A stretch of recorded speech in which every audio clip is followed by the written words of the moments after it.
وسلام على عباده الذين اصطفى أما بعد فقد قال الله سبحانه وتعالى في كلامه المجيد وفي الفرقانه الحميد أعوذ بالله السميع العليم من الشيطان الرجيم بسم الله الرحمن الرحيم يا أيها الناس اعبدوا ربكم الذي خلقكم والذين من قبلكم لعلكم تتقون وقال سبحانه وتعالى يا أيها الذين آمنوا اتقوا الله يا أيها الناس اتقوا ربكم الذي خلقكم من نفس واحدة أو كما قال سبحانه وتعالى قال رسول الله صلى الله عليه وسلم طلب العلم فريضة على كل مسلم ومسلمة وقال سبحانه وتعالى في شأن حبيبه مخبرا وآمرا إن الله وملائكته يصلون على النبي يا أيها الذين آمنوا صلوا عليه وسلموا تسليما جرشن پڑھن اللهم صل على سيدنا مولانا محمد وعلى آل سيدنا مولانا محمد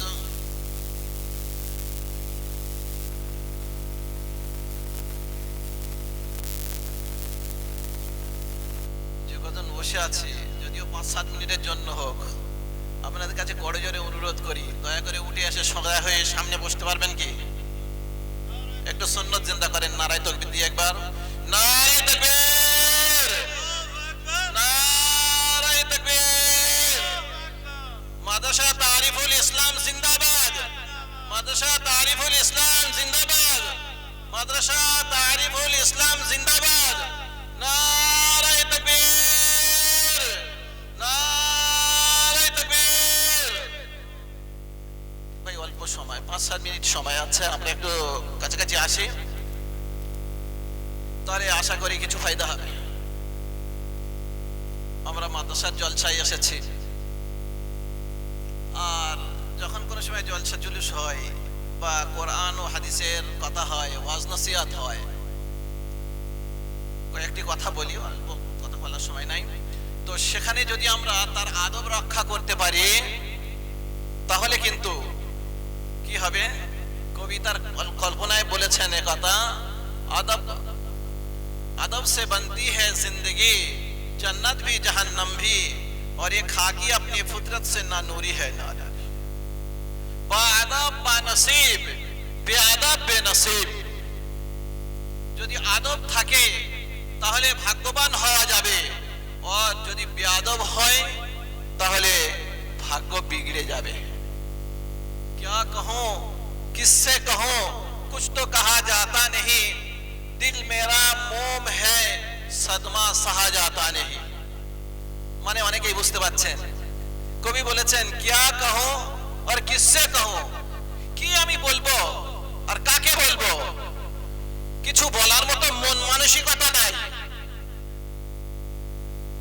दिल मेरा मोम है सदमा सहा जाता नहीं এর পরেও অন্তরটা আমাদের এত নরম যে কষ্ট সহ্য করা যায় না বিশ্বনবী সাল্লাল্লাহু আলাইহি ওয়াসাল্লাম তার নবুয়তের 23 বছর জিন্দেগি এই কষ্ট নিয়ে দুনিয়া থেকে বিদায় নিয়েছেন তার একটাই চিন্তা ছিল রব্বি হাবলি উম্মতি হায় আমার উম্মতের উপায় কি হবে আমার উম্মতের মুক্তির রাস্তা কি হবে দোস্ত আর বুজুর্গ আজ দুঃখের বিষয় কথা শোনার মতো মন মানসিকতা নাই আমল তো অনেক দূরের কথা দোস্ত আর বুজুর্গ আমল অনেক দূরের কথা শোনার মতো জানার মতো মন মানসিকতাও আমাদের মধ্যে নাই আজ আমরা আমাদের উদ্দেশ্য কেউ বুঝি নাই আহকামুল হাকিমিন সৃষ্টির স্রষ্টা তিনি আসমান তৈরি করেছেন জমিন তৈরি করেছেন এগুলো তৈরি কার আল্লাহ সুবহানাহু ওয়া তাআলা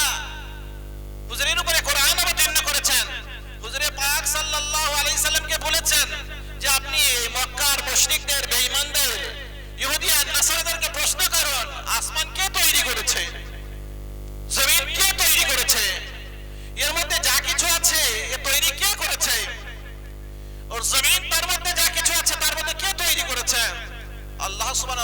প্রশ্নও করেছেন ও নিজে উত্তর দিয়েছেন লা ইয়াকুলুল্লাহ। তো এরা উত্তরে এই কথাই বলবে যে সকলের সৃজনকারী আল্লাহ, বলুন সুবহানাল্লাহ। আজিজ দোস্তার বুজুর্গ, উদ্দেশ্য দোস্তার বুজুর্গ, যে আল্লাহ আসমান তৈরি কেন করলেন, জমিন তৈরি কেন করলেন, তার কি কোনো উদ্দেশ্য থাকতে পারে না? নাই, কথা বলেন দোস্তার বুজুর্গ। যদি সেই স্রষ্টার সৃষ্টি আমরা হই, শত সহস্রবার তিনি এই কথাই বলেছেন, কোরআন শরীফের বিভিন্ন আয়াতে আমাদের প্রশংসা করেছেন। ওয়ালাকাদ কাররামনা বনি আদম, বনি আদমকে, আদম সন্তানদেরকে আমি আল্লাহ সুবহানাহু ওয়া তাআলা সৃষ্টির শ্রেষ্ঠ করে তৈরি করেছি। কোরআন শরীফ বর্ণনা দিয়েছে ওয়ালাকাদ কাররামনা বনি আদম। বনি আদমের সম্মান দিতে গিয়ে, আমার আপনার মান আর মর্যাদা দিতে গিয়ে রব্বুল আলামিন ফেরেশতা জগৎকে, আল্লাহর পরে যাদের সবথেকে বেশি শক্তি তাদের নাম হলো ফেরেশতা। দোস্তার বুজুর্গ, তাদের সবাইকে আল্লাহ সুবহানাহু ওয়া তাআলা আদম আলাইহিস সালাতু ওয়াস সালামের সামনে দাঁড় করিয়ে বললেন উসজুদু লিআদম, আমার আদমের জন্য, আদম সন্তানের জন্য, আদমের সম্মানার্থে তোমরা আদমকে সিজদা করো। ফাসাজাদাল মালাইকাতু কুল্লুহুম আজমাউনা ইল্লা ইবলিস আবা ওয়াস্তাকবারা ওয়া কানা মিনাল কাফিরিন। আল্লাহ সুবহানাহু ওয়া তাআলা বললেন, আমাদেরকে জানালেন, সে সময় তো আমরা ছিলাম না, সমস্ত ফেরেশতারা সবাই আদমকে সিজদা করেছে। কথা বলার সময় তো নাই। দোস্তার বুজুর্গ, আদমকে সিজদা করালেন ফেরেশতাদের দ্বারাই। কেন দোস্তার বুজুর্গ? পবিত্র কোরআনের 114টি সূরাতের একটি সূরাতের নাম হলো সূরা তিন। সেখানে আল্লাহ সুবহানাহু ওয়া তাআলা চারটি কসম খেয়ে বললেন ওয়াত-তিন ওয়াস-সাইতুন ওয়া হাযাল বালাদিল আমিন ওয়া তুরি সিনিন ওয়া হাযাল বালাদিল আমিন। চারটি কসম খেয়ে আল্লাহ মানুষকে বললেন, কি বললেন?